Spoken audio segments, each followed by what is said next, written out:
Let me ask you something. Have you ever noticed this? You skip breakfast one day, and instead of feeling weak, you feel strangely clear. Your mind feels lighter. Your hunger disappears. Your body feels calm.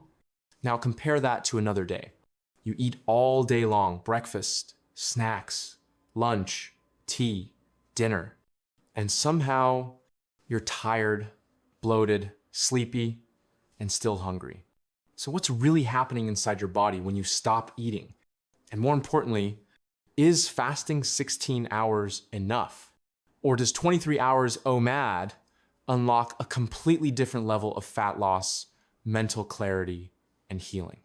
Today, we're not talking about opinions.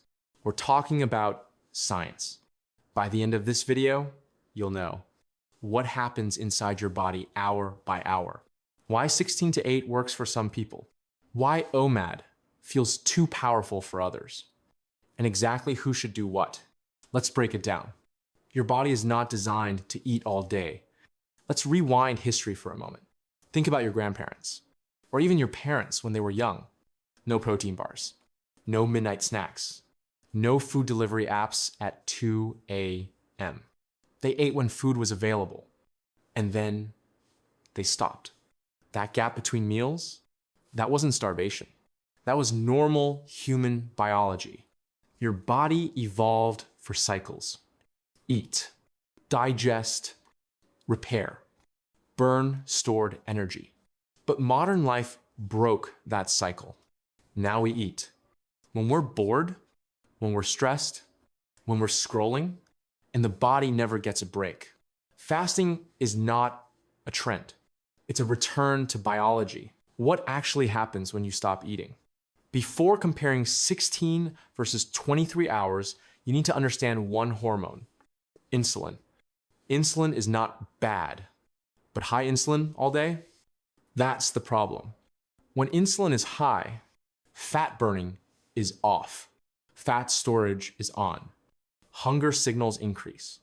Energy crashes happen. Fasting works because it lowers insulin. Now let's compare both methods hour by hour.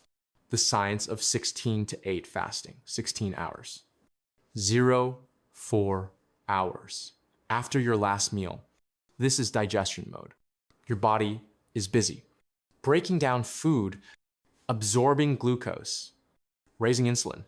Nothing magical yet. 4-8 hours. Blood sugar starts coming down. Insulin begins to drop.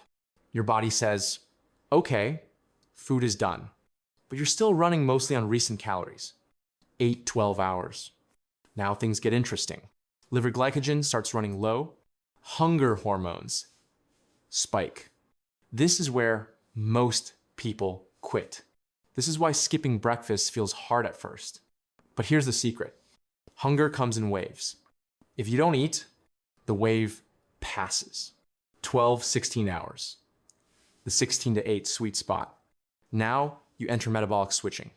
Your body starts using stored fat, increasing growth hormone, improving insulin sensitivity, fat burning turns on.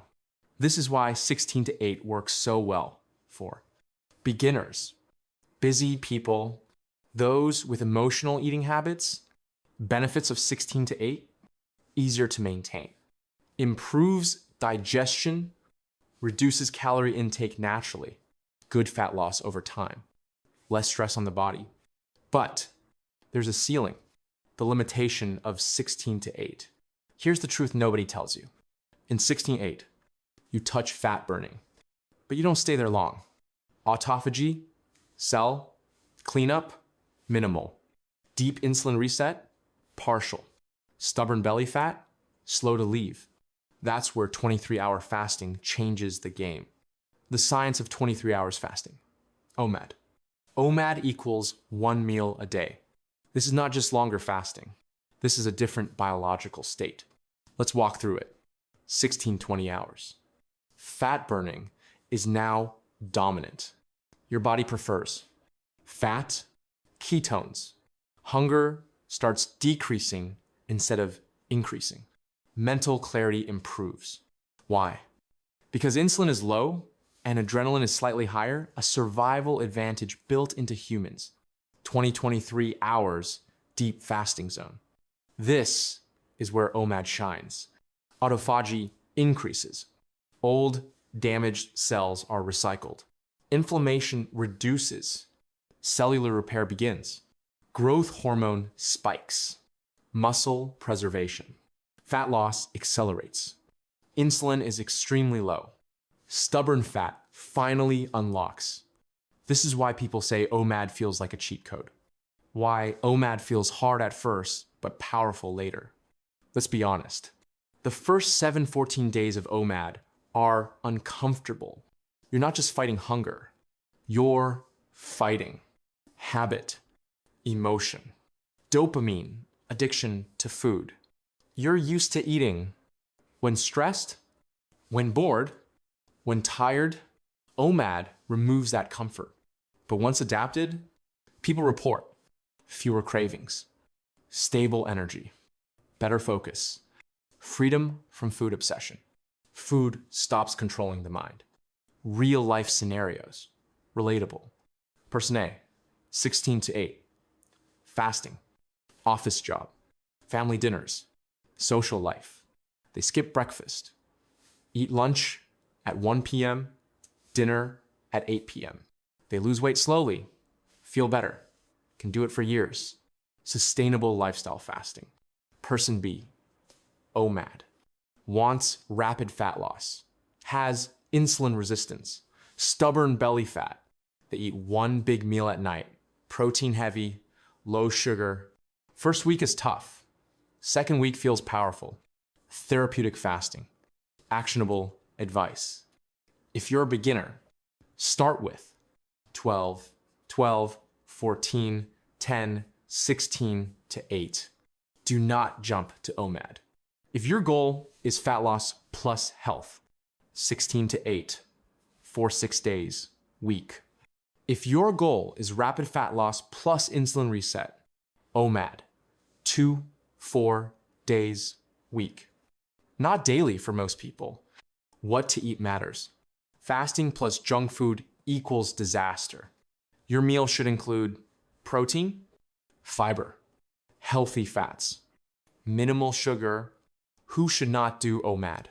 Pregnant women, history of eating disorders, underweight individuals, severe medical conditions without supervision. The biggest mistake people make, they ask, which is better? Wrong question.